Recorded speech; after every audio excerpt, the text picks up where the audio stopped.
Now, let me go to Florida, folks. A huge battle there as well. Andrew Gillum conceded on election night. Many of his supporters were saying, what the hell are you doing? Now, he has now come out and said, look, we must count every single one of these ballots. All right, folks, back to our Roland Martin Unfiltered video in just one moment. All right, folks, now some words from one of our partners. You've heard me talk about our friends at Transatlantic Real Estate who have created a unique investment opportunity that combines legal marijuana and crowdfunding. Now, after you let that sink in for just a moment, think about the growing momentum around legal marijuana in this country. It has been on a number of ballots, and if you are an investor, there's never been a better time to get into the marijuana game. However, as markets grow, so does the barrier to entry, which means it will take millions, if not billions, to invest, not to mention the risk of starting a new venture. That's what makes this opportunity so special. Transatlantic Real Estate is different, and their business model is very simple to understand. They buy land that supports marijuana grow operations and lease it to licensed, high-paying tenants. Now, that means that you're investing in the landlord of a licensed marijuana farm. The best part is they are using crowdfunding to make it easy for the average person to get in before they take the company public. So for a limited time, you can invest as little as $300 or up to $10,000. And here's a pro tip. You must complete and confirm your application to participate in this opportunity. Don't be the person who missed out because you rushed and didn't complete the process. Now, to invest, all you got to do is go to marijuanastock.org. That's marijuanastock.org to get into the game and to get in now. Now back to your Roland Martin Unfiltered Fit. This is the lead for Ron DeSantis has now shrunk. DeSantis is saying, I'm moving forward, of course, to put his administration together.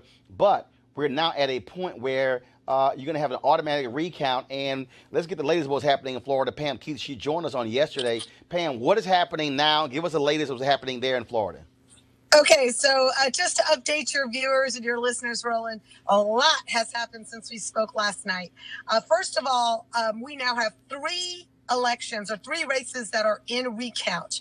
In Florida, we have two recount types. We have the machine recount and we have the manual recount. A manual recount is when a person from the Democratic Party, a person from the Republican Party sits in the supervisor of elections office, and we literally put eyes on every single paper ballot. That is a much more drawn out process.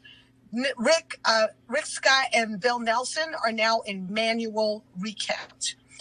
Nikki Fried, who was the Democratic candidate for agricultural commissioner and consumer services, which is a cabinet level position, she is now pulled ahead. So the call for Matt Caldwell is now invalid, and she has pulled ahead now by about 580 something votes.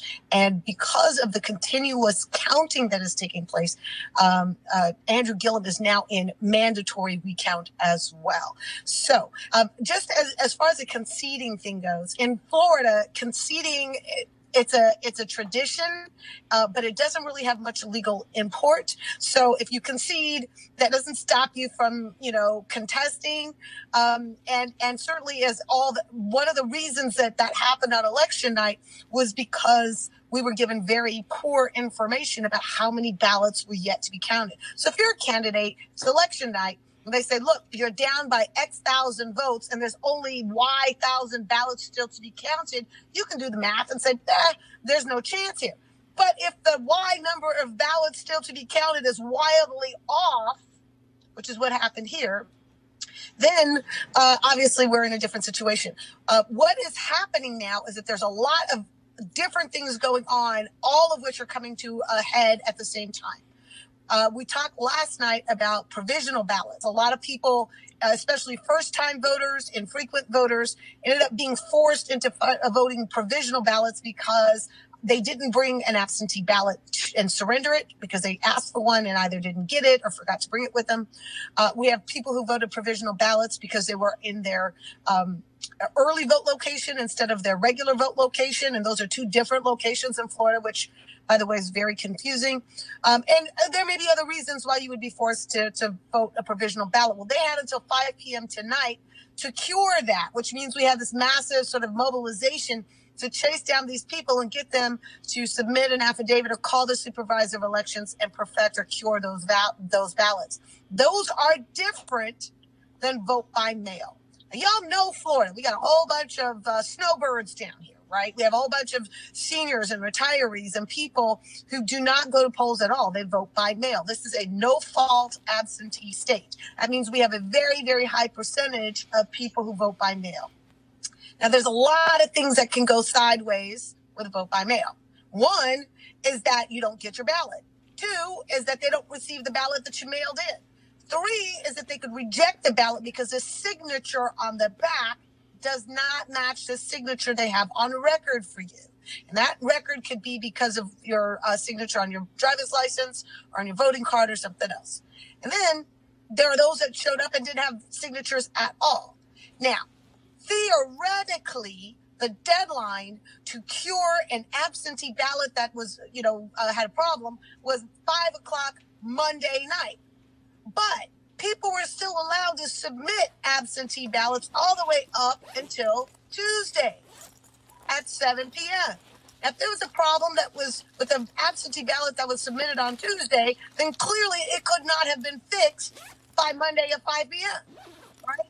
So we have all these VDM problems. And then there's a third problem, or, third, fourth, fifth, whatever, that has since emerged. And that is that we have an undervoting problem.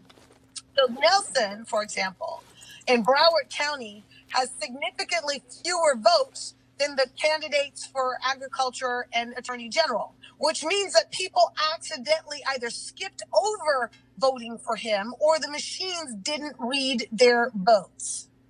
That's a design flaw. That's a ballot design flaw or a machine flaw. We haven't gotten to the bottom of that yet, but there's somewhere in the nature of 3.5% to 4% of Broward County votes that are in this undervote category. That's upwards of 25,000 votes. And a margin of only 21,000 separating Scott from Nelson, you can see why this could be problematic. The last thing that is out there is that we are still actually counting real ballots. There are absentee ballots that are still being counted, and there are some stories that are coming out of ballots that may not have been properly handled or chain of custody was not properly handled. So the long and the short of it for your listeners is ballots are still being counted. The numbers are still being moved.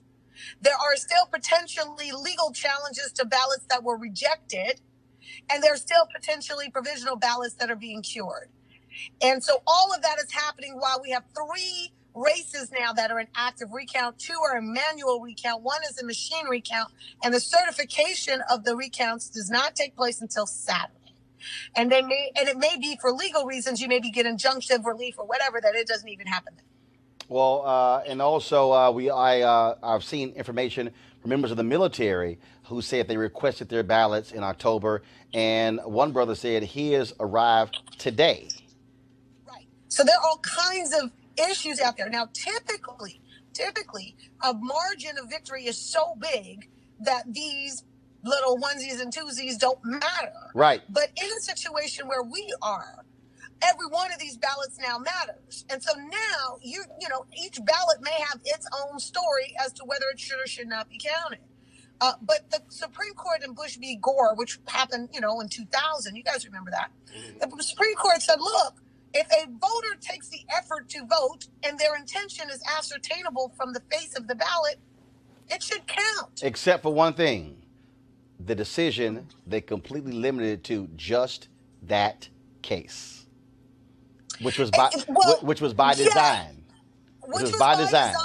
But it didn't. But there are other precedents prior to that particular case that still stand for the same proposition. The same proposition is if you are legally allowed to vote and you made the effort to vote, right, and it's ascertainable what you tried to vote, then you should find every possible means of making that vote count. I got the feeling that we are going to be back in Bush v. Gore territory, where it may be a while before we find out who's going to be the U.S. Senator from Florida and the next governor.